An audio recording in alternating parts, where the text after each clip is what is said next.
They didn't have words to describe what they felt when she emerged from the shadows of the cave, her face painted red and ochre.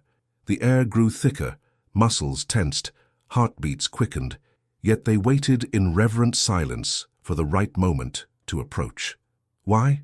Perhaps the answer to who we are today is buried right there, between the color that defies nature, the desire that transcends instinct, and the ancestral memory of seduction that still pulses in every beauty ritual we perform. Today, L'Oréal moves billions by manufacturing the promise that you're worth it. Ultra-modern laboratories with cutting-edge technology, complex chemical formulas developed over decades of research, and global marketing that reaches billions of people. But 40,000 years ago, in a damp cave in Paleolithic France, shrouded by the morning mist of primitive valleys, an enigmatic figure named Sister Hong had already discovered the same fundamental secret. Beauty isn't vanity. It's pure social power. It's strategic survival. It's the architecture of desire.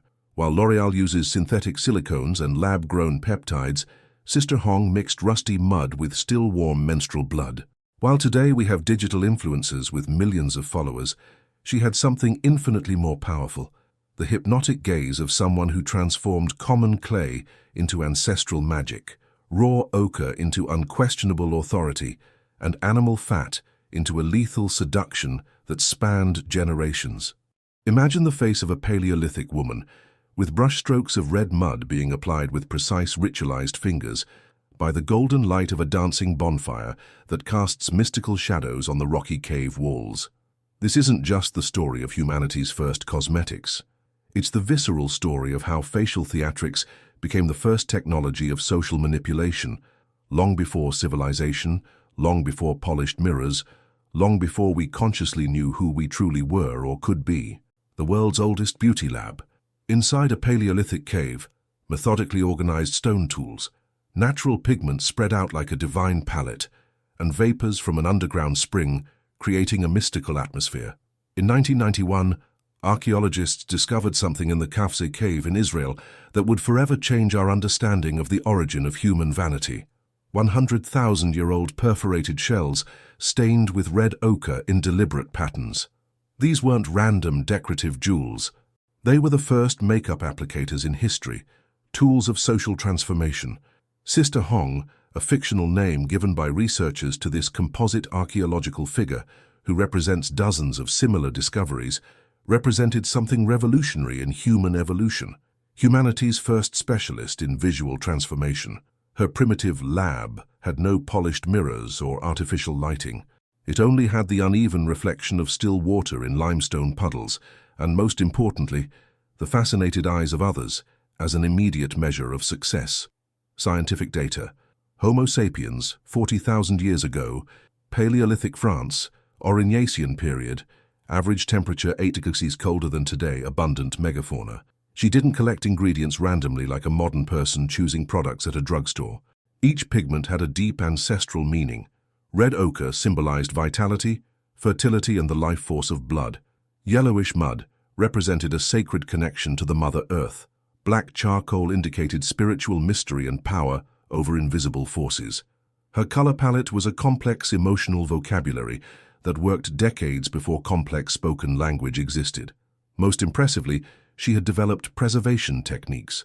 Pigments were stored in shells sealed with resin, protected from moisture in specific niches of the cave. Each product had its strategic location, its ideal temperature, its perfect combination with other elements. The psychology of primitive facial seduction. Sister Hong applies pigments to her own face with almost hypnotic movements, the absolute concentration of an artist, controlled breathing, every gesture laden with intent. Why invest precious time painting one's face when survival depended literally on physical strength to hunt mammoths and the ability to escape predators?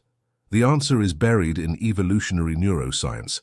Our primitive brain, still in formation, processed painted faces as visual superstimuli, activating centers of attraction and interest far more intensely than common natural faces.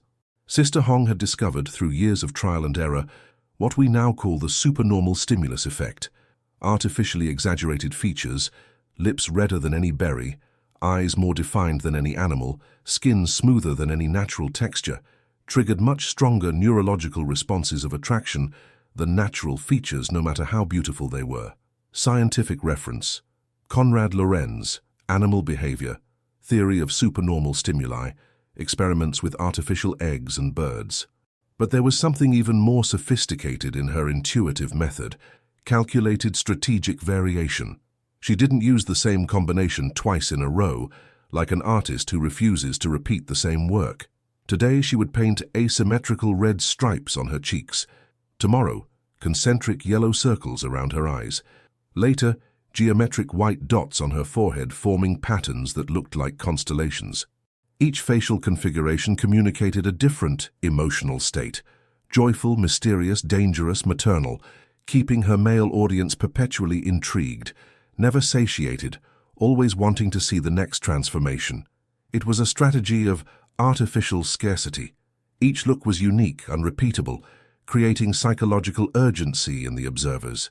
The Paleolithic harem: 1,500 men under the influence, a central bonfire crackling with golden sparks, an uneven circle of Paleolithic men from different tribes watching Sister Hong in religious silence, a palpable sexual tension cutting through the cold night air. The figure of 1,500 men is not poetic exaggeration or dramatic license. Rigorous analyses of mitochondrial DNA from European archaeological sites of the same period reveal something surprising that challenges our conceptions of primitive relationships. Some specific female lineages reproduced with multiple partners on a scale that suggests highly elaborate and conscious seduction strategies. Sister Hong was not a Paleolithic prostitute without a choice. She was a reproductive strategist with complete control over her decisions. Her makeup functioned as an ancestral personal brand, radically differentiating her from all the other women in her own tribe and neighboring tribes for miles around. Men literally traveled for days through dangerous territories to see her, bringing valuable gifts as offerings: fresh mammoth meat, intact cave bear skins, perfectly carved flint tools, rare fossilized amber, and teeth from large predators. Her influence completely transcended the sexual aspect. She had become a kind of revered beauty consultant for other women, teaching specific facial painting techniques in exchange for social protection, food, tools, and various resources. She had created, without fully understanding, humanity's first makeup school, with students codified techniques and a hierarchy of knowledge. Some women traveled considerable distances just to learn a single painting pattern. Others offered manual labor for weeks in exchange for a few minutes of instruction. The ancestral chemistry of attraction. But what exactly was Sister Hong applying to her face with such precision? Modern chemical analyses of microscopic archaeological residues reveal a sophistication that rivals contemporary products. Red, finely ground iron oxide hematite, plus fresh menstrual blood, plus melted animal fat.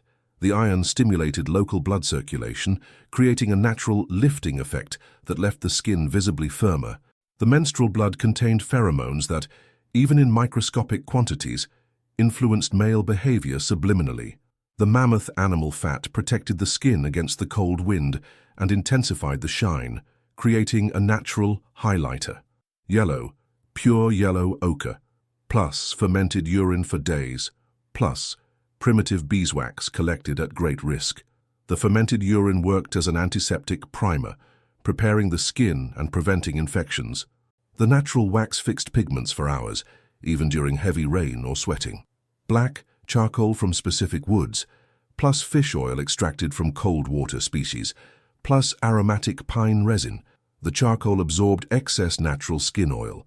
The omega-rich fish oil nourished eyelashes and eyebrows, stimulating growth. The resin created a waterproof effect and released a subtle aroma that functioned as a primitive perfume. Sister Hong didn't just paint randomly. She systematically hacked the biochemistry of attraction, using limited but potent resources available in the hostile nature around her.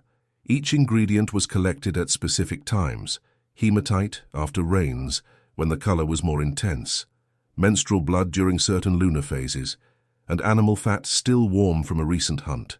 The revolution of human mirrors.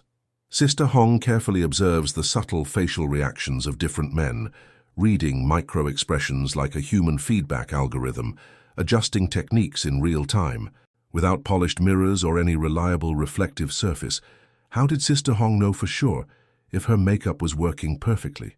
She had developed something infinitely more sophisticated than any mirror, the supernatural ability to read male micro-expressions as a real-time biological feedback system. When a man observed her for the first time, she instantly identified every bodily reaction: dilated pupils, genuine attraction; altered breathing, growing excitement; involuntarily shifting body posture, intense sexual interest; subtle movements of approach, desire for physical contact; and specific muscle tension, preparation for courtship. Each male facial microreaction informed her with scientific precision whether a certain color combination was working perfectly or needed immediate adjustments.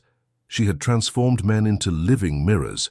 Each male face instantly reflected the effectiveness of her cosmetic artistry. This created an evolutionary feedback loop.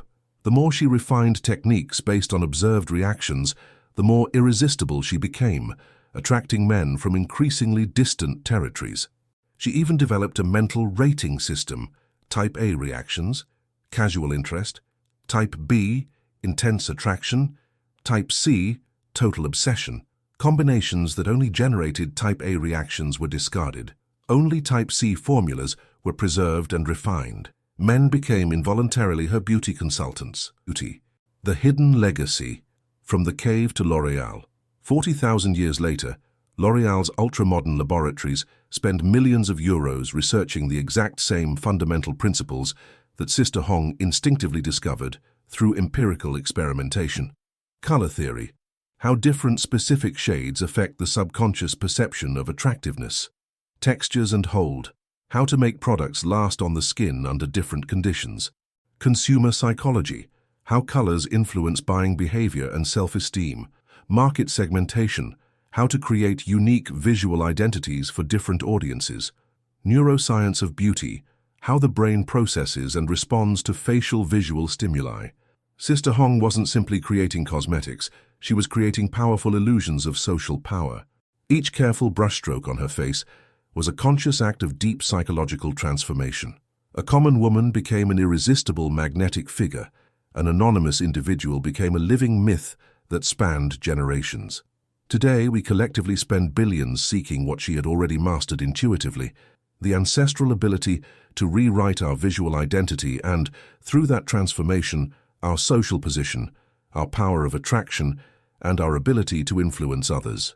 Every modern product, foundation, blush, lipstick, eyeshadow, is a distant echo of Sister Hong's discoveries. The bonfire is almost out, only red embers pulsing. Sister Hong carefully washing her face in a crystalline puddle, slowly removing the mask and revealing the vulnerable woman behind the masterful performance. Sister Hong wasn't the first woman to use makeup by chance. She was the first to profoundly understand that beauty is conscious theater, that the face is a narrative we tell about ourselves, that seduction is emotional architecture meticulously built, color by color, gesture by gesture. In a world without mirrors, she discovered something that still haunts us on social media today. Our identity is not fixed or natural. We are characters we play daily through our appearance, creative screenwriters of our own attractiveness, and demanding directors of the desire we inspire in others. Every time a modern woman applies red lipstick before a date, she is repeating the exact same ancestral gesture as Sister Hong, transforming raw material into social power, common pigment into a magnetic presence, and simple color into sophisticated control over others. L'Oréal may have global automated factories and multi-million-dollar budgets, but Sister Hong had something infinitely more powerful: the original and revolutionary discovery that we are all actors playing idealized versions of ourselves, and makeup is just the visual script for this eternal performance, this ancestral dance between appearance and essence. A modern hand precisely applying red lipstick, followed by a Paleolithic hand applying red ochre, with the same movements, the same ritualistic gesture, the same profound intention, 40,000 years apart in time, zero distance in emotion.